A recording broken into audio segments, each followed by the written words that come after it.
세상의 빛들로 나타내는 하나님의 자녀들이라고 하는 제목으로 우리 말씀을 살펴보도록 하겠습니다.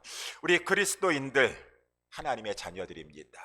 이들은 세상의 빛들로 나타납니다 라고 하는 것이 성경의 말씀이죠. 빛들로 나타난다라고 하는 것은 우리들이 그냥 무슨 이렇게 빛이 막 발광하고 있는 문자 그대로의 그러한 의미라기보다 우리에게 빛이 나타난다라고 하는 것은 우리에게 외적으로나 내적으로나 이 어둠의 세상 사람들과는 다르게 우리들에게는 이 거룩함이 있어요.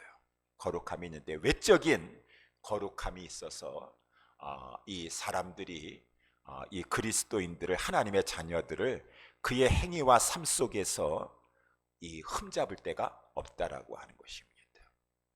외적인 것뿐만 아니라 내적으로도 우리에게는 어둠이 없고 빛이 있으니 그것은 바로 내적인 순결함이다 라고 하는 것이죠. 이것이 외적으로뿐만 아니라 행위적이뿐만 아니라 내면적으로도 이렇게 세상 사람들과 다른 이런 거룩함이 있으니 이것이 바로 지난 주일에도 말씀드린 대로 율법에서 요구하는 것이다 라고 하는 것이, 지난 주일에도 말씀을 살펴봤죠. 바리새인들과 서기관들은 백성들을 잘못 가르쳐줬어요. 여러분, 살인 행위하지만 않으면 돼요. 살인 행위하지 않으면 제6계명 준수한 것입니다 라고 가르쳐서 백성은 그렇게 들었지만 잘못된 가르침이었습니다. 예수님 말씀하셨습니다.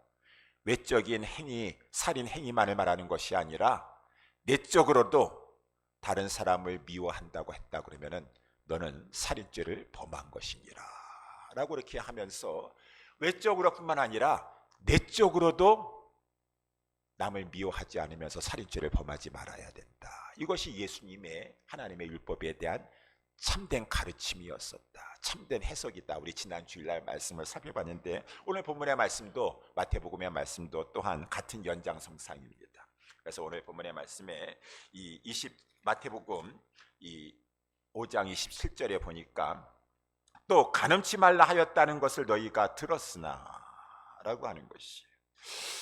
이 이스라엘 백성들이 바리새인과 서기관들의 그러한 율법에 대한 해석 가르침을 들었는데 저들은, 바리새인들은 여러분 간음 행위 안 하면 되는 거예요. 그러면 율법 준수하는 것입니다 라고 하면서 외부적인 행동만을 백성들에게 가르쳤다라고 하는 것이에요.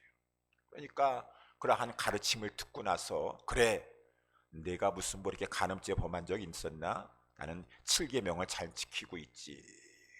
이 가르치는 사람이 중요한 것이에요. 제대로 잘 가르쳐주지 못하면은 다 잘하고 있다고 생각하는 것이에요. 그런데 예수님께서 오셔서 이제 하나님의 율법에 대한 참 교훈을, 참 가르침을 해석하여 말씀해 주셨으니 간음치 말라라고 하는 말은 외적으로만 간음 행위를 하지 말라라고 하는 말이 아니라 내적으로도 여자를 보고 여기 본다라고 하는 것은 그냥 어떻게 봤더니만 이렇게 하는 것이 너무나 멋있는 우리 여인이네라고 하는 그런 생각이 들거나 그런 어떤 이 감정에 사로잡히는 것을 말하는 것이 아니라 아주 음란한 생각을 가지고 여자를 바라보면서 음욕을 품는 것을 말하는 것이에요. 그것은 이미 마음에 간음한 것이니까 간음죄를 범한 것이니라 라고 우리 예수님께서는 외적인 것만뿐만 아니라 이 내적으로라도 간음죄 범하지 않아야지 율법을 온전히 준수한 것이다 라고 이렇게 가르쳐 주셨다라고 하는 것이에요. 그러니 우리는 예수님의 말씀을 통해서 바른 이 율법에, 하나님이 주신 율법에 대한 의미를 깨달아 알고 나서 나 외적으로 간음죄 범한 적 없습니다, 율법 다 준수했습니다 라고 하는 것이 아니라 내적으로도 내 마음속에 음란한 것을 좋아하는 마음이 있어가지고 무슨 동영상이나 비디오나 어떠한 그러한 잡지나 그런 것을 보고 싶어하고 그것을 즐긴다고 하는 마음이 있으니 너는 외적으로 간음 행위를 하지 않았다 할지라도 이미 지금 간음죄를 범하고 있는 것이니라 라고 하는 것을 알고 빨리 깨달아 알고 그 간음죄를 회개해야 된다라고 하는 것입니다. 그 죄를 심각하게 여겨야 된다 라고 하는 것이 우리 예수님의 말씀에 근거한 바른 신앙생활이 될 것이요. 아니, 하나님은 왜 그렇게까지 하십니까? 외적으로만 하지 말라고 하시지 왜 내적으로까지 그렇게 우리 완전하라고 주님 말씀하십니까? 예, 그만큼 죄가 외부만 걸려있는 것이 아니라 내적으로도 걸려있고, 그 죄는 굉장히 파괴적이에요. 죄의 대가가 무섭습니다. 그 죄에 대한 대가를 이 땅에서만 치를 뿐만 아니라 저 영원한 심판 가운데 지옥에 달아가서 치러야 되는 것이에요. 그러니 우리는 죄에 대한 심각성을 가져야 돼요. 그래서 우리 지금 수요일마다 우리 사무엘 하의 말씀을 살펴보고 있는데, 다윗이 간음죄 범했습니다. 간음죄를 은폐하려고 남을 시켜가지고 사람을, 우리아를 죽이기까지 하는 살인죄를 범했어요. 그랬지만 하나님이 다 보시고 하셔서 선지자를 통해서 그 죄를 지적하셨고, 그로 말미암아 이제 다윗이 회개를 했어요. 사하여 주셨습니다. 그렇지만 그 죄를 다윗이 또 안 지리라고 보장할 수 있겠습니까? 또 어떤 여인이 목욕하는 것을 보고 나서 그 음욕에 사로잡혀가지고 또 간음죄 범하지 않으리라고 누가 장담할 수 있겠어요? 죄가 끈질깁니다. 죄가 유혹하면은 넘어갈 장사가 없습니다. 그러니까 하나님께서 다시는 그 죄를 짓지 아니하도록 철저하게 징계하셔서 칼이 내 집안을 떠나지 아니할 것이니라 라고 했어요. 그래서 우리 수요일마다 그 말씀을 살펴보고 있는데요, 다윗의 아들 암논이 그 이복 여동생을 가지고 다말이라고 있는데 간음죄를 범하더라고요. 강제로 해가지고 간음해 버렸습니다. 다윗이 그 장남에 대해서 막 노하였는데 벌은 내리지 못하더라고요. 양심이 찔리나 봐. 너 어떻게 너 간음죄를 범하고 있어? 아버지도 간음죄 범했잖아. 아버지 그렇게 충신이었던 그 아내하고 간음했잖아. 아버지가 그러는데 어떻게 아들 보고 나는 그렇게 간음죄 범했다 할지라도 너는 간음죄 범하면 안 돼라고 이렇게 말을 할 수가 없으니까 노하기만 하지 벌을 내리지 못하더라고. 그러니까 이 다말이라고 하는 그 간음당한 그 딸의 친오라버지 오라비 이 압살롬이라고 있습니다. 내가 이 암논을 가지고 죽이고 말겠다. 내 여동생을 가지고 이렇게 비참하게 간음하고 버렸으니까 죽이고 말겠다라고 해가지고 결국은 복수하더라고요. 살인죄를 범했습니다. 아버지가 간음죄 범하고 사람 시켜가지고 살인하니까 그 아들들도 간음죄 범하고 이 아들들도 살인죄 범하더라고요. 죄가 무섭습니다. 다윗은 철저하게 그 자식들의 그런 것을 보면서 자식 뭐라고 할 수가 없어요. 지금 내가 그런 범했으니까 너는 어떻게 지금 살인죄를 범하냐. 아버지는 아버지 충신이었던 우리아도 죽이는 사람이었던데 아버지도 그랬으면서 날 보고 무슨 야단을 친다 그래. 내가 다 알고 있는데. 철저하게 다윗이 자기의 죄를 우리 집안에 칼이 떠나지 아니하고 내 장남 죽고 내가 이거 지금 압살롬 내 사랑하는 아들도 나중에는 또 반란이 일으켜가지고 그 집안에 칼이 떠나지 않냐고. 죄에 대한 대가가 이렇게도 무섭구나. 비록 하나님께서 나를 그 죄로 말미암아 영원한 멸망에 들어가기 한단지 알지라도 철저하게 징계하시는구나.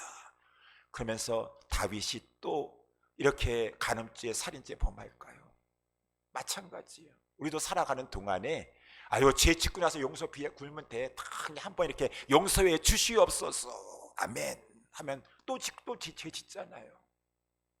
죄가 얼마나 무서운데. 지난 주일에 말씀을 살펴본 대로 내 인생 평탄하게 하지 못합니다. 형통하게 하지 못합니다. 사람 탓 환경 탓 할 것 하나도 없어요. 하나님이 베풀어 주신다 할지라도 죄가 차단하고 있다 그 말인 것입니다. 그 복을 차단시키고 있어요. 자기 죄를 탓해야 되는데 하나님 탓하고 환경 탓하고 사람 탓한다 그 말인 것입니다. 이 세상에서만 끝나는 것이 모르겠는데 죄는 사망으로 끌고 가기 때문에 죄의 싹은 사망이라고 하였습니다. 그러니 죄를 심각하게 여겨야 돼요. 심각하게 여겨야 돼요. 그래서 우리는 죄에 항상 깨어 있어서 대충 해가지고 뭐 그냥 외적인 행위만 안 하면 되지. 아니, 하나님의 기준인데 하나님의 기준은 안에까지 살펴보신다고 했으니까 혹여라도 내 안에 지금 살인죄를 범하고 있지 않는가, 간음죄를 범하지 않는구니까 이 죄 때문에 내가 망하고 우리 집안이 망하고 복을 받지 못하고 내가 이 죄를 버려야 되겠다라고 하는 심각성을 가져야 된다라고 하는 것입니다. 그래서 오늘 예수님께서 29절에 이런 말씀을 하시는 것이요, 죄를 지어서 결국은 나로 내 집안으로 영원한 운명으로 지옥에 들어가고 하는 이 무서운 죄라고 한다 그러면은 이 죄가 들어오게 하고 죄짓게 하는데 쓰임받는 그 눈이든지 손이든지, 눈이 오른눈이 또 손이 오른손이 참으로 나의 지체 중에서 중요한 것이지만 만약에 나로 하여금 죄짓게 해서 내 인생 그렇게 비참하게 만들고 영원한 나락에 떨어지게 한다 그러면은 이 죄의 심각성을 알고 그 오른눈 오른손을 빼버릴 정도까지 죄를 심각하게 여겨야 될 것이니라. 왜? 내 영혼이 살아야 돼요. 지옥에 던지게 됩니다. 사망의 싹, 이 죄의 싹은 사망인 것입니다. 온몸의 지옥이, 온몸이, 내 온몸과 온 영혼이 지옥에 던지지 않으려고 한다 그러면은 비록 이 오른손과 오른눈을 잘라버는, 물론 문자적인 의미는 아니죠, 그 정도로 심각하게 죄를 여기면서 내 안팎을 살펴보면서 죄를 미워하고 죄를 버려야 할 것이니라 라고 하는 것을 예수님께서 가르쳐주고 있고, 우리 하나님의 백성은 예수님의 가르침을 받았다고 한다 그러면 그렇기 때문에 안팎으로 내 외적인 행동뿐만 아니라 내 내적으로도 하나님은 우리의 그 내면을 보시니 내가 죄짓고 있는 것은 아닌가라고 하는 것을 늘 살피면서 죄와 싸워나가는 그러한 자들이니 우리는 이 세상에서 다른 세상 사람들과 다르게 빛된 생활을 하게 된다라고 하는 것이. 그래서 이제 이 오늘 본문의 말씀 빌립보서에서 말씀에 이런 말씀이 나오는 것입니다. 이 2장, 우리 빌립보서 2장 15절에 가서 이는 너희가 흠이 없고 순전하여, 여기 흠이 없다라는 것은 아까 제가 말씀드린 것처럼 외부적으로 흠잡을 데가 없다라는 것이, 그의 행위, 그의 삶 봤었을 때 다니엘이 외부적으로 흠이 없었습니다. 그 라이벌들이, 경쟁자들이 다니엘을 고소하려고 그렇게 흠잡으려고 했다 하더라도 흠잡을 데가 없었다고 말인 것입니다. 그러니까 우리 그리스도인들이 죄가 없어야 돼요. 행위에 죄가 없어야 되는 것입니다. 그것뿐만 아니라 내면적인 성결함을 순전함이라고 그러는 것이에요. 외적으로도 죄가 없을 뿐만 아니라 내적으로도 순결하여서 남을 미워하는 살인죄 범하지 않습니다. 음란한 생각 가지고 음란한 것 좋아하는 그러한 간음죄를 마음에 범하지 않고 깨끗합니다. 순전한 것이요. 우리 그리스도인들은 그렇기 때문에 세상에서 빛이 될 수가 있는 것이요. 왜? 세상은 그렇지 않습니다. 세상을 한마디로 성경에서 말씀해주고 있으니 어그러지고 거스리는 세상이요, 그 살고 있는 이 제너레이션, 이 세대 사람들이다 라고 그렇게 했어요. 어그러지다라고 하는 것은 구부러진 갈고리처럼 삐딱하다라는 것입니다. 뭐가? 마인드를 우리가 마음이라고도 하지만 생각인 것이에요. 생각이 꾸부정하게 이렇게 삐딱하게 구부러져 있어요. 그래서 그 구부러진 잘못된 생각이 이 행동을 거기에 따른 행동을 나타나게 하는 것이니, 특별히 뭐에 대해서 이렇게 아주 삐딱합니까? 뭐에 대해서 이렇게 구부러져 있습니까? 하나님의 말씀에 대해서, 진리에 대해서. 진리를 싫어합니다. 그러니까 진리의 말씀을 들으면은 벌써 생각이, 마음이 딱 구부러져 있어가지고 그것을 안 들으려고 그래요. 무시하려고 합니다. 순종하지 않습니다. 이거 어그러진 마인드인 것입니다. 거기에 따라서 이제 행하는 것이, 우리가 14절은 읽지는 않았지만, 그러니까 무슨 진리의 말씀에 대해서 자꾸 원망한다 그 말인 것입니다. 원망하고, 그것을 이제 이 14절도 섞여 있네요. 보니까 모든 일을 원망과 시비를 없게 하라라고 했으니 원망한다라는, 컴플레인 한다라는 것이. 왜 컴플레인 합니까? 특별히 진리의 말씀을 전할 때, 가르칠 때, 들을 때 꼭 그렇게 해야 되냐 그 말인 것입니다. 그러면서 마음이 삐딱하니까, 생각이 삐딱하니까 자꾸 이 원망하는 것이고, 그 원망하는 말과 행동이 나오는 것이고, 그러니까 이제 이 시비가 일어나게 되는 것이, 시비는 특별히 이제 하트 마음속에 악유한다 그 말인 것입니다. 막 뭔가 막 논쟁하려고 그러고 거부하려고 하는 그러한 것이 있는 이 시대가 그렇다라고 하는 것이죠. 이 세상의 이 행위가 그렇다고 하는 것이죠. 이거 사람의, 죄된 사람의 마음인 것입니다. 창세기 4장에도 보게 되면, 지난주에도 말씀했지만은 우리 가인과 아벨이 있는데, 가인이 생각이, 마인드가 삐딱삐딱하게 돼 있어요. 하나님에 대해서, 하나님의 진리 말씀에 대해서. 우리 자녀들이 부모님 말하면은 벌써 안색부터 표정부터 바뀌어가지고, 아이 듣기 싫은데 정말 아이 하면서 하니까 아무리 말을 한다 할지라도 원망만 나옵니다. 컴플레인만 나옵니다. 물론 다 자녀들이 그런 건 아니겠지만 그런 자녀들이 있다 그 말인 것입니다. 컴플레인 하면서 그런다면서. 그래서 우리 가벨에게 하나님께서 말씀하셨어요. 가벨을 위해 살리려고 주시는 말씀이에요. 너 지금 죄의 소원은 있으나 너 지금 살인죄 범하려고 이미 마음서부터 너 지금 살인하는 마음이다 그 말입니다. 너 그 죄 다스려야 된다. 하나님 아버지와 같이 가인을 위해서 그 말씀한 거예요. 듣기 싫어합니다. 듣기 싫어합니다. 무시합니다. 그러니까 가인은 그 말 듣지도 아니하고 그 살인하고자 하는 마음을 가지고 있었는데, 하나님이 그것을 다스리라고 하였는데 무시하고서는 자기 아우에게 들로 좀 잠깐 나와 라고 한 다음에 들에 나아가서 그 아우를 쳐 죽였다 라고 하는 것이. 그래서 하나님께서 이제 가인을 찾아오셨습니다. 내 아우가 어디 있느냐 라고, 아벨이 어디 있느냐 라고 하니까, 왜 그런 걸 저한테 이렇게 물어보시고 그러세요? 내가 아우나 지키는 자입니까? 라고 하는 태도와 그러한 것은 마음에 벌써 이 생각이 구부러져 있고 마음이 하나님에 대해서 악유한다 그 말인 것입니다. 하나님 싫다 그 말입니다. 자꾸 하나님에 대해서 악유하고 싶어요. 그냥 이 시비가 자꾸 일어나게 된다라고 하는 것이요. 이것이 이제 죄인된 사람들의 습성이요. 성경에 보면 인간들의 모습이 그렇지 않습니까? 그래서 우리 창세기 또 19장에도 보게 되면은 소돔의 죄악에 관영했어요.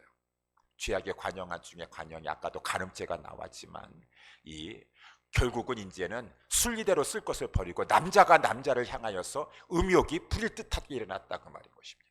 그래가지고 이제 소돔성을 심판하려고 하나님께서 두 천사를 보내십니다. 남자의 모양으로 해가지고 이제 소돔성에 왔다가 이제 롯의 집에 이제 영접을 받아가지고 거기에 유하려고 하는데, 소돔성 사람들이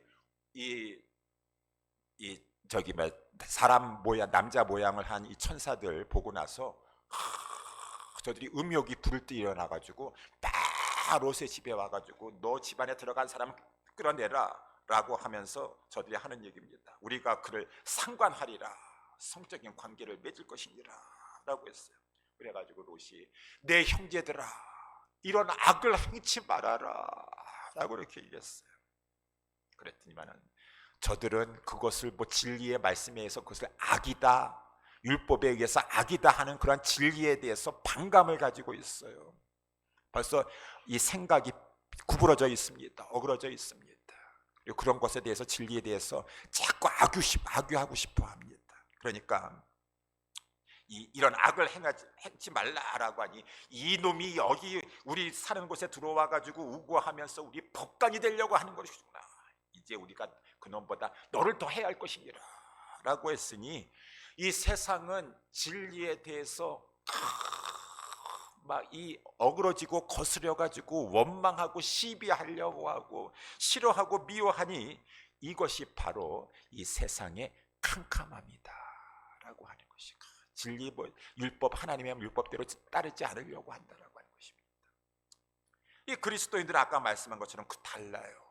외적으로도 흠이 없으려고 그러고, 그런 하나님의 율법의 기준에 의해서, 세상 도덕 기준이 아니라 하나님의 율법의 기준에 의하여서 그거는 죄악이다. 우리 요셉이 말한 것처럼 어찌 이 큰 악을 행하여 내가. 그뿐만 아니라 내적으로도 우리 디모데를 바울이 하나님의 이 섭리 속에서 디모데를 가지고 자기 후계자로 삼을 정도로 디모데가 이렇게 뭐가 대단했나요? 디모데가 리더십이 대단했나요? 뭐가 이렇게 잘했나요? 우리가 잘 알다시피 디모데는 속이 거짓이 없는 믿음이 있었어요. 그 외조모와 그 어머니 때서부터 해가지고 계대의 신앙으로 겉도 중요하지만 중요한 것은 또한 속이 순전해야 된다라고 하는 것이요. 순전해서 그것이 중요한 것이. 그래서 15절 말씀에 우리 다시 빌립보서 15절 말씀에 나와 있는 것은 외적으로 흠이 없고 뿐만 아니라 속이 순전해야 된다고 말합니다. 속이. 그러니까 이 어그러지고 거스리는 세대 가운데에서 이 그리스도인들은, 하나님의 아들들은 이 어둠 가운데 빛과 같이 구분되지 않을 수가 없는 것이. 빛이 비춰줄 수가 없어요. 빛이 비춰줄 수가 없어요. 그래서 우리들이 샤이닝 스타들이 돼야 된다, 빛이 비친다라고 하는 것은 이 말세에 더욱더 고통하는 때가 되어서 사람들이 더욱더 사나워집니다. 선한 것을 좋아하지 않습니다. 진리를 거부하는 이 세대 가운데 우리 그리스도인들은, 하나님의 자녀들은 흠이 없고 순전하였어. 이것이 이제 이 세상 가운데 살아있는 우리의 이 성도들의 이 빛이 되는 것이, 빛이 되는 것이, 빛을 나타내는 것이라 그 말인 것입니다. 이게 다르다라는 것이요. 그러면은 그리스도인들은 어떻게 이렇게 다르냐 그 말입니다. 저들은 저렇게 어그러지고 거스리는데 진리에 대해서 막 반항하고 거부하려고 하는데, 아니 그리스도인들은 어떻게 이렇게 이 흠이 없고 순전, 외적으로나 내적으로나 이렇게 깨끗할 수가 있는가? 저 그리스도인들은, 하나님의 자녀들은 태어날 때부터, 어미 뱃속에서 있다가 태어날 때부터 저렇게 흠이 없고 순전한 자들이었었던가? 그렇지 않다라고 하는 것이죠. 그럼 어떻게 이렇게 됐습니까? 하나님의 은혜로, 특별히 오늘 본문의 말씀, 성경 말씀에 가면은 16절에 나와 있는 대로 생명의 말씀 때문에 그렇다. 말씀, 하나님의 말씀, 진리의 말씀, 진리 때문에. 그 진리는, 하나님의 말씀은 생명의 말씀이다 라고 했으니 생명을 주는 말씀이고 생명을 공급해 주는 말씀이랬어. 우리도 죄와 허물로 죽었었습니다. 진리, 복음으로 인하여서 성령님께서 그 복음을 통해서 역사해 주심으로 말미암아 우리는 진리로 말미암아 살아나게 되었습니다. 거듭나게 되었습니다. 생명 얻게 되었습니다. 그래서 그 말씀을, 복음을, 진리를 생명의 말씀이다 라고 하는 것이죠. 그래서 우리 야고보서 1장 18절에 그가, 우리 하나님께서 진리의 말씀으로 우리를 낳으셨느니라. 우리는 진리의 말씀으로 중생했습니다. 베드로전서 1장 23절에 너희가 거듭난 것이 썩어질 씨로 된 것이 아니요 썩지 아니할 씨로 된 것이니 하나님의 살았고 항상 있는 말씀으로 되었느니라. 하나님의 말씀은 생명의 말씀이라서 우리 죄와 허물로 우리도 죽었었던, 우리도 다 똑같았습니다. 어둠이었습니다. 그런데 하나님이 우리를 살려주셨기 때문에 우리는 생명을 얻게 되었습니다. 이 말씀은 생명의 말씀입니다. 생명을 주는 말씀이요, 또한 이제 생명을 얻은 자로 하여금 생명력을 계속 갖도록 유지시켜주는 말씀이다. 계속 생명을 줘서 생명의 말씀이 되는 것이 생명의 말씀. 시편 1편에 이 시냇가에 심은 나무가 시절을 쫓아 과실을 맺으며 잎사귀가 마르지 않냐고 푸르는 것은 저의 뿌리가 시냇가 옆에 있어가지고 그 시냇가에서 막 수분을 공급받아가지고 그 열매를 맺게 되는 것처럼 이 생명의 말씀, 생명의 말씀을 통해서 공급받음으로 말미암아 우리 성도들이 이 세상에 살아가는 동안에 생명 얻은 성도들이 생명력을 가지고, 능력을 받아서 생명력을 가지고 이 어두움 가운데서도 빛된 존재로 살아가고 빛을 발하며 살아갈 수 있는 것이다. 그래서 이 생명을 주시는 말씀이요, 생명을 유지시켜 주시는 말씀이다. 이 생명의 말씀 때문에 그리스도인들은 생명의 말씀을 단단히 붙잡고 생명으로 거듭났기 때문에, 또 생명으로 계속 공급받고 있기 때문에, 시냇가에 심은 나무처럼 계속 생명을 공급받고 있기 때문에 이 어두운 세상에 들어갔다 할지라도 하나님의 자녀가 되어서 빛을 발한다는 것입니다. 빛된 존재가 된다라고 하는 것이요, 빛된 존재가 된다. 이것이 우리 그리스도인들이다, 하나님의 자녀들이다, 세상과 다르다라고 하는 것이요. 모든 방면에, 우리의 삶의 모든 방면에 있어서, 모든 방면, 인간관계에 있어서도 우리 그리스도인들, 하나님의 자녀들은, 빛된 자녀들은 다르다라고 하는 것입니다. 인간관계 다 좋게 좋으면 좋겠지만 여러 가지 내가 무시를 당했습니다. 좋지 않냐는 대우 처리를 받았습니다. 그랬을 때 막 불평하고 막 그럴 줄 알았는데 그리스도인이 보니까 그런 상황 가운데서도 이렇게 불평하지 않으면서도 여유 있고 너그러운 태도를 취하면서 남자답게 그 모든 것들을 이렇게 잘 이렇게 이성을 잃지 않으면서 대하는 그 태도를 봤었을 때 그리스도인들이 저들은 이 중생한 자들이 생명을 유지하고 있는 자들이 다르구나라고 하는 것이 이 세상에서의 빛된 모습으로 나타나게 되는 것이죠. 언어 생활도 마찬가지예요. 말하는 걸 보면은 특별히 우리의 말하는 데 있어서 저 사람 말하는 거는 보증수표야. 약속하는 것은 천재지변이 일어나지 않는다는 하면은 잘 지켜줘. 저분은 세상 사람들은 이랬다 저랬다 하고 목사님 믿을 사람 아무도 없어요. 믿다가 큰일 나요. 그래서 저분은 그렇게 아니야. 저분은 꼭 하셔. 믿을만 하셔. 정말 보증수표시오. 왜? 저분은 정말 하나님의 자녀라 그 말인 것입니다. 인간관계에 또 이 언어 생활에서 이 정직하고 진실함이 드러나게 된다는 것이죠. 직장 생활하는 데서 우리 일터에 가서도 세상 사람들은 그저 그냥 최소한도로 일하면서 돈 많이 주는 데 가가지고 최소한도 일어나면서 최대의 효과로 돈을 벌어가지고 내 삶은 쾌락을 누려야 돼요. 쾌락을 누리는 것을 목표로 삼고 있다 그 말인 것입니다. 근데 그리스도인들은 우리의 직장 생활하는 데서 하나님이 인도하신 대로 가가지고 그 상관 앞에서도 주 앞에서 일하는 것처럼 일을 하면서 최선을 다해서 일하려고 한다 그 말이에요. 세상 사람들과는 이 구별이 된다 그 말입니다.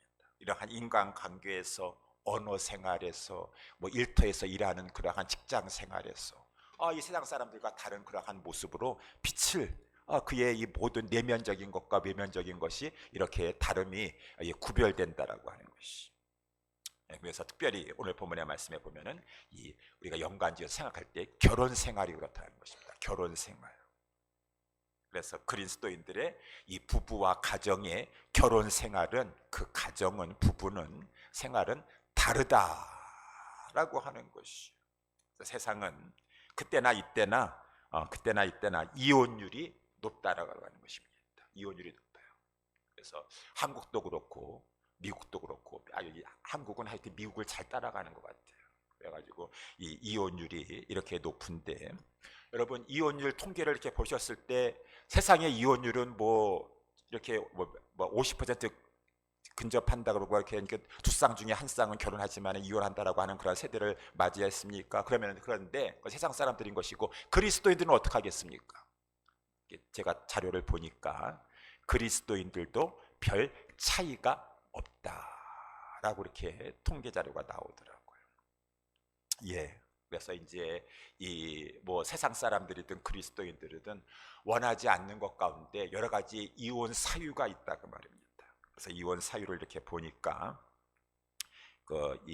미국이나 한국이나 똑같아요. 탑5 우리 이혼 사유가 있는데 미국에서는 첫 번째가 성격 차이예요.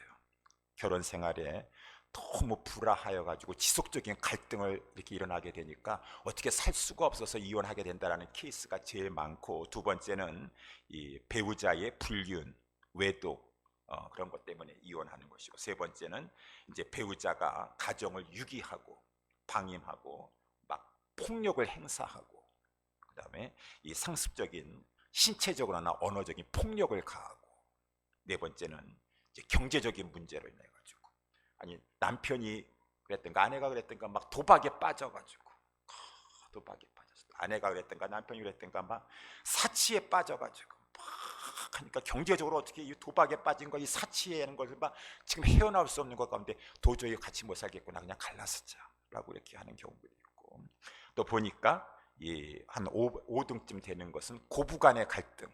고부간의 갈등. 남편하고는 좀 괜찮은데 옆에 사람들이, 특별히 시어머니가 막 극성을 부리니까 도저히 못 살겠다. 그래서 이 고부간의 갈등도 미국이든 한국이든 넘버 5에 올라와 있더라고요. 이렇게 올라와 있더라고요. 그런데 미국하고는 다르게 한국은 1위가 성격의 갈등이 아니라 배우자의 외도, 불륜이 미국에서 2위가 된 것이 한국에서는 1위로 올라와 있다 그 말인 것입니다. 어쨌든 간에 이 세상에서는 이렇게 이러한 것 때문에, 아니 그리스도인이라 할지라도 그리스도인이라 또 이러한 이유 때문에 이렇게 이혼을 하게 된다라고 하는 것이에요. 그래서 이혼하시는 분들이 많이 있으니까 요즘은 뭐 우리 그리스도인들도 이혼에 대해서 그거 어떻게 할 수 없지 않는 거 아니겠습니까? 그거 어떻게 할 수 없는 거 같습니다. 그래서 이혼에 대해서 점점 관대해진다 그래요. 관대해져서 그거 뭐 남에 대해서 함부로 얘기할 수도 없는 거고 그거 어떻게 할 수 없는 거 아니니까 그리스도인들도 그래서 이제 이혼에 대해서 점점 관대해져서 교회에서도 여기에 대해서 물론 목사님도 설교 안 합니다. 왜냐하면은 성도님들도 자녀들 다 여기에 걸려 있지 않은 사람 별로 없습니다. 그러니까 이혼에 대해서 제기하면은 목사님 그런 얘기 한번 설교하시면 안 되죠. 괜히 왜 설교를 하셔? 제가 기도도 오늘도 많이 하고 있지만 이렇게 설교를 하는 것입니다. 그러니까 교회에서도 어떻게 할 수가 없어요. 다 이거 다 가정마다 다 걸리는 가정이 한두 군데가 아니에요.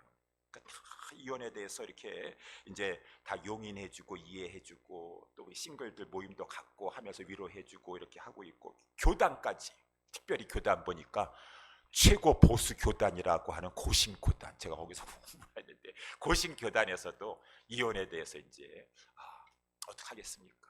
특별히 이혼을 하는데 이 신앙생활을 남편이 그냥 아내를 가지고 신앙생활 못하게 하는데 아니 어떻게 하겠습니까? 그럴 때는 신앙을 위해서 자기 영적인 생명을 위해서 이혼하셔야지. 고신교단에서도 그렇게 얘기하고 또 이단에 빠져가지고 이단에 빠지면 어떡해? 자녀도 문제도 그렇고 이단에 빠지고 그런 경우가 있으니까 교단에서도 이혼 문제에 대해서 이렇게 이제 허용해 주는 것 같은 거 했지만 어쩌니 교단이고 뭐 성도들의 그러한 이 대다수의 사람들이 이렇게 그렇게 말을 하고 생각을 하고 아니면은 보수 교단까지 그렇게 얘기한다 할지라도 우리는 최종적으로는 궁극적으로는 성경이 무엇을 말하고 있는가 그것을 바라봐야 되겠죠. 교단이 교회가 저 사람들이 책임져 주는 건 아니잖아요. 하나님의 말씀의 기준은 성경이라고 말인 것입니다. 그래서 이 성경에서 무엇을 말하고 있는가? 목사님 다른 교회 다 괜찮대. 다른 교회 괜찮은데 하나님이 괜찮다고 안 하면 어떡하시려고 그래 그런 말씀을 하시고 다른 교회 따라가는 것이 아니라 그래서 우리 아까도 문제가 마태복음 5장에 또 우리 예수님께서 이런 말씀하셨어요. 5장 31절에 보게 되면은 또 일렀으되 누구든지 아내를 버리거든 이혼 증서를 줄 것이라 하였으나 나는 너희에게 이르노니 누구든지 음행한 연고 외 없이 아내를 버리면 이는 저로 간음하게 하며 또 누구든지 버린 자에게 장가드는 자도 간음함이니라 라고 이렇게 말했다는 것입니다. 그래요. 이 사람들이 악하기가 그지없습니다. 특별히 이제 이 말씀은 구약 시대에 이 유대인들 사회에서 있었던 그러한 이제 것을 하나님께서 법으로 제정하신 것이었었는데 모세를 통해서 유대인들이 아내를 내쫓고 싶은 거예요. 아내를 막 내쫓고 싶은데 그러니까 이제 하도 막 이 아내를 버리고 막 내쫓고 막 그러니까 이 하나님께서 이제 모세를 통하여서 이 신명기의 24장 1절에 보게 되면은 사람이 아내를 취하여 데려온 후에 수치되는 일이 그에게 있음을 발견하고 그를 기뻐하지 아니하거든 이혼 증서를 써서 그 손에 주어 그를 자기 집으로 내어보낼 것이요 라고 하는 말씀을 마지못해서 하나님께서 모세를 통해서 주셨어요. 수치스러운 일이 발견될 때에는 그랬는데 참 이 바리새인들과 서기관들은 하나님의 말씀 뺄 거는 빼버려요. 뺄 거는 빼버려가지고 그래서 이 31절 말씀에 나와 있는 대로 어떻게 했습니까? 31절에 나와 있는 대로 눌렀으되 아내에게 수치스러운 일이 있거든 이혼 증서를 써서 버리라 라고 말씀한 것인데 그 수치스러운 일을 딱 빼버렸습니다. 그래가지고 누구든지 아내를 버리거든 이혼 증서를 주고서는 이혼할 수 있도다 라고 이렇게 가르쳤다라고 하는 것이 수치스러운 일이 있어요. 수치스러운 일을 빼버렸다라고 하는 것이 이것이 율법을 그렇게 자기네들 편의를 위해서 남자들이 아내에게 어쨌든 간에 뭐 수치스러움 없다 할지라도 내 마음에 안 들면 내 아내를 버려야 되겠다라고 하는 그런 마음을 가지고 이렇게 행했다라고 하는 것이죠. 그래서 예수님께서 32절의 말씀에 나와 있는 대로 나는 너희에게 이르노니 누구든지 음행한 연고 없이 아내를 버리면 이는 저로 간음하게 하며 또 누구든지 버린 여자에게 장가드는 자도 간음함이니라 라고 이렇게 말씀하시면서 예수님께서 한 가지는 그래도 이혼 사유로 인정해 주셨어요. 그것은 음행이다, 간음이다 라고 말씀할 정도로 이 간음이 이 유대인 사회에서 그때나 이때나 이 세상에서 아니 믿는 자 안에서도 간음죄가 횡행하고 있다. 이혼 사유로 미국에서 1위든 한국에서 1위든 이렇게 2위든 이렇게 이 간음이 이 세상에서는 음행이 이 성적인 부도덕함이 불륜함이 많은 이 시대 가운데 세대 가운데 살고 있다라고 하는 것이죠. 그러면서 이제 예수님께서 마태복음 19장에는 이런 말씀을 하셨어요. 이렇게 예수님도 그러면은 음행죄 때문에 간음죄 때문에 이혼하는 것은 허락해 주지만, 그렇지만 예수님 말씀하신 대로 원래의 창세기 2장에 나와 있는 대로 하나님이 짝지어 주신 것은 사람이 나눌 수가 없는 것이 하나님의 원래의 목적이시다 라고 그렇게 말씀해 주고 있다고 하는 것입니다. 여러분, 제가 말씀드리는 것은 오늘 특별히 본문의 말씀에 의거하여 우리 그리스도인들은 가정생활도 달라야 된다는 것입니다. 아니, 그리스도인들도 많이 이혼하신다면서요. 요즘에서는 많이들 이혼하신다면서요. 예, 그리스도인들도 많이 이혼하지만 우리들은 그런 확률의 그러한 것에 하는 것이 아니라 우리는 하나님 앞에서 서약하고 믿음의 가정을 세웠습니까? 그러면은 하나님 앞에서 이 세대의 추세가 어떻고 거기에 많은 명목상의 그리스도인들도 거기에 막 이렇게 들어가게 되고 막 그런다 할지라도 우리 하나님의 빛된 자녀들은 이렇게 생명의 말씀을 붙잡고 그 가정을 이 많은 이혼하는 가정 가운데서도 굳건하게 아름다운 신앙의 가정으로 세워나가야 될 것이다 라고 하는 거죠. 그것이 어떠한 이 다른 것에 있는 것이 아니라 생명의 말씀에 달려있다라고 하는 것이죠. 생명의 말씀.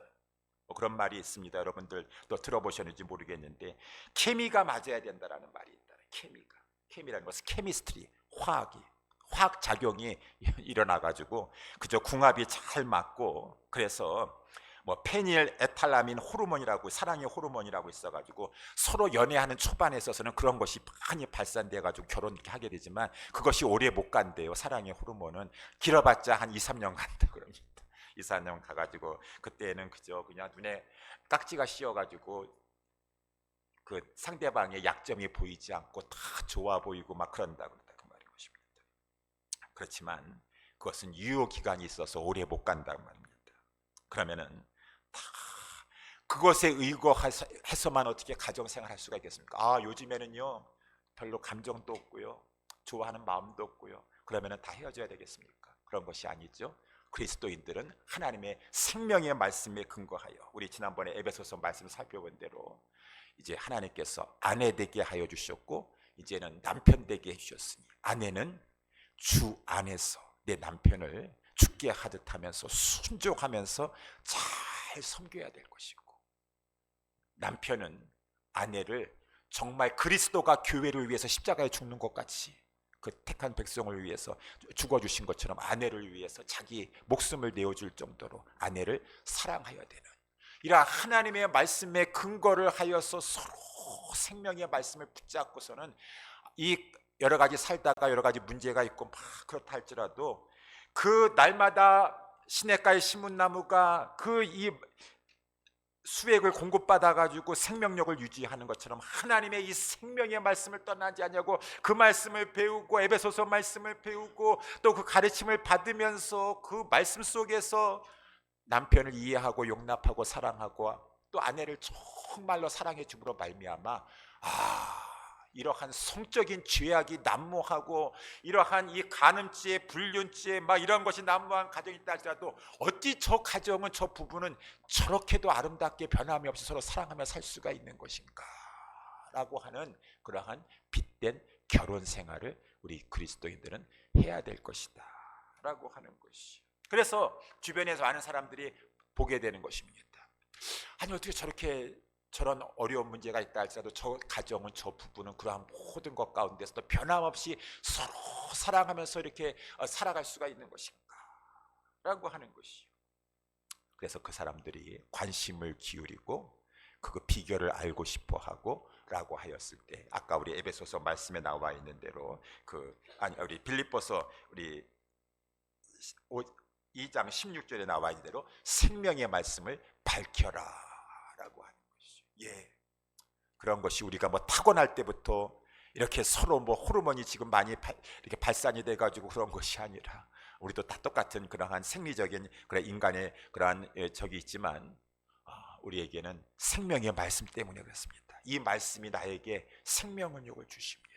이 말씀으로 말미암아 나는 생명력을 유지하고 있습니다. 말씀대로 살아가고 있습니다.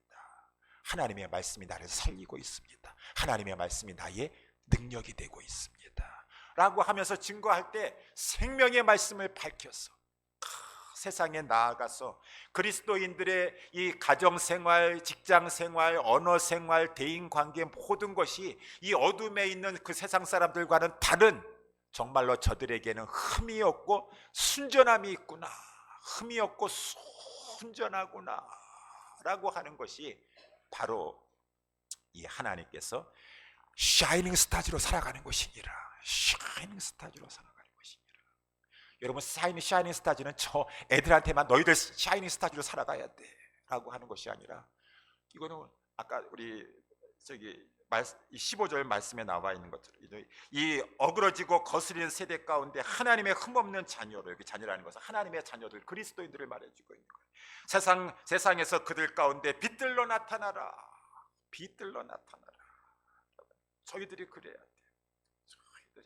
그것이 바로 이제 여러분 이 로마서 12장에도 말씀해주고 있고, 오늘 본문의 말씀 필립보서 우리 2장 17절에 보게 되면 만일 너희 믿음의 재물과 봉사 위에 라고 하는 것이, 로마서 12장에는 이 세대를 본받지 말고 오직 마음을 새롭게 하는 변화를 받아 하나님이 기뻐하신 너희 몸을 산제사로 드리, 제사를 드려라, 영적 예배니라 라고 말씀해 둔 거죠. 오늘 보면 똑같은 말씀입니다. 만일 너희 믿음의 재물 위에, 믿음으로 하나님을 영화롭게 하는 생활을 하라 라고 하는 것을 이 재물을 드리는 것에 비유하면서 너희들의 그 모든 삶, 이러한 어둡고 부패하고 타락한 가운데에서 너희들이 정말 순전하고 흠없는 그러한 모습 가지고 살아가는 것이 이 시대에 조롱을 받고, 아유 천연기념물 같은 사람들이네, 아유 저 사람들 보니까 라고 하면서 조롱을 받고 막 그렇다 할지 멸시를 받는다 할지라도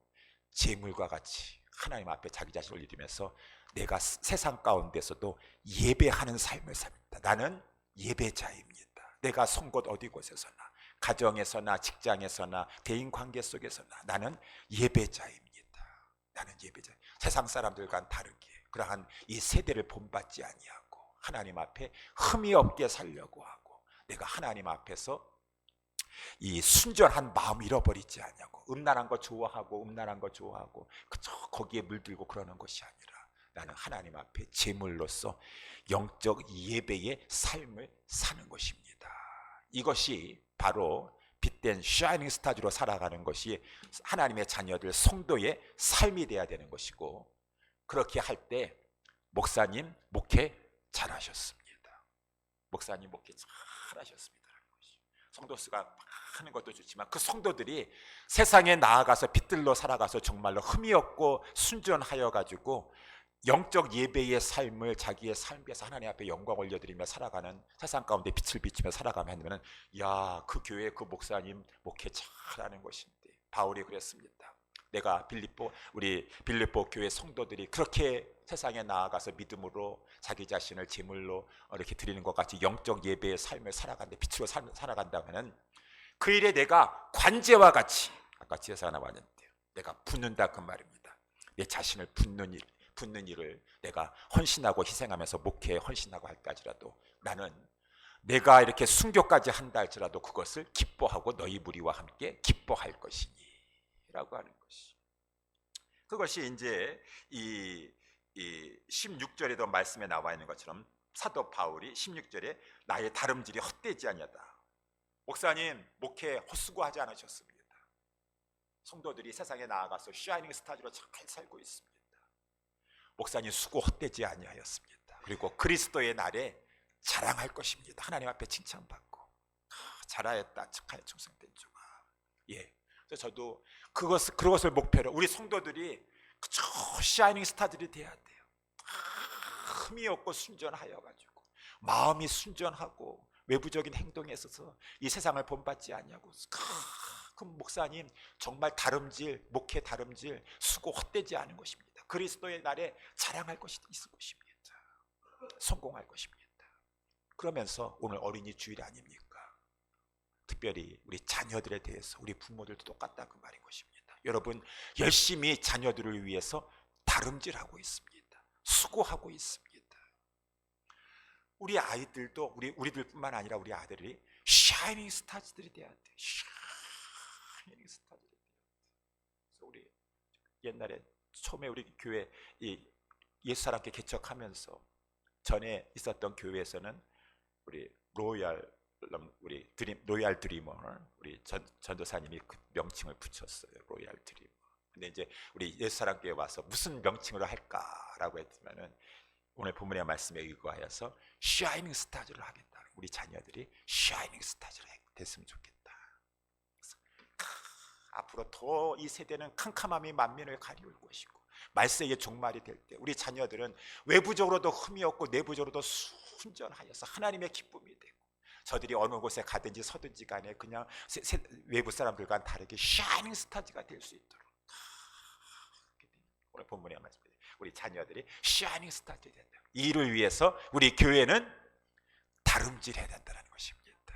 부모님들 다름질해야 되고 우리 교회가 다름질해야 되고 우리 자녀들이 다름질하다는 것은 열심히 수고해야 돼. 우리 자녀들 대학 잘 가고 시집 잘 가고 교회 가지고 돈 많이 벌 거기에만 목적이 있는 것이 아니라 우리 자녀들이 흠이 없고 순전하여서 이 세대를 갖지 않냐고 혼받지 않냐고 어느 곳에 가든지 간에 정말 영적 예배를 드리면서 하나님 앞에 영광을 올려드리고 하나님이 저들을 축복해 주시는 축복의 통로가 되고 이를 위해서 우리가 다름질을 열심히 하고 우리 교회적으로는 양육을 하고 특별히 이 자녀 교육은 이 교회 교육은 1시간 뭐 주일에 하시지만은 집안에서 자녀를 부모님들이 다름질합니다. 저들이 흠없고 순전한 자녀가 되도록 수고합니다. 그랬을 때 마지막 주님 앞에 섰을 때 너 자녀 교육 잘했다. 너 주님이 그리스도의 날에 칭찬해 주실 것이요. 너 마치 목사님에게 너 목회 잘했다. 너 목회 왜 그따위로 했느냐. 숫자만 연연하고서는 너 성도들 숫자에는 하나님의 손에 달려 있는데 샤이닝 스타들을 길러내지 아니하였든가. 세상에 빛으로 나타내는 그러한 성도들로 길러내 너 목회 잘했다. 우리 부모님들도 마찬가지, 우리들도 마찬가지야. 차세대들, 자녀들 잘 양육하였다. 하나님이 그리스도께서 심판하실 때 우리를 칭찬하여 주실 것이라고 하는 것입니다. 그것이 기쁨이에요. 우리는 그러한 소망을 가지고 우리 자녀들을 위해서 기도하시면서 잘 양육하여 우리들도 세상에 빛을 나타내는 하나님의 자녀요. 우리의 또한 자녀들도 하나님의 자녀들인데 더 세상에 빛들로 나타나는 하나님의 자녀들이 될 수 있도록 우리 경주해 나아가는 우리 교회와 우리 모두가 될 수 있게 되기를 예수님의 이름으로 축원합니다. 기도하겠습니다.